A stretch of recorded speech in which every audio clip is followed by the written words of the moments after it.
கொஞ்சம் போதும்டா நீ உட்காரு நீ உட்காரா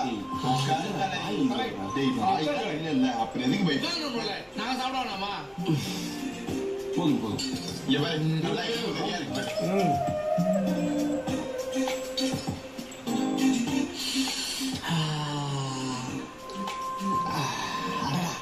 கலை ஹோட்டல்ல கால் குழம்பு காலகாலம் வரைக்கும் பேச விட நினைக்கிறேன். ஆமா மாப்ள இந்த பரோட்டாவை பாரு இது மைதா மாவுல செஞ்சாங்களா இல்ல மல்லிப்பூல செஞ்சாங்களானே தெரியல அவ்வளவு சாஃப்டா இருக்குடா செல்லா ஏதாச்சும் பேசணும் பேசாத. ஓ நீ சொல்றியா கொஞ்சம் போதும்டா நீ உட்காரு நீ உட்காரா டேய் வாய் இல்ல அப்புறம் எதுக்கு பை நாங்க சாப்பிட வேணாமா போதும் போதும் எவன் நல்லா சரியா இருக்கு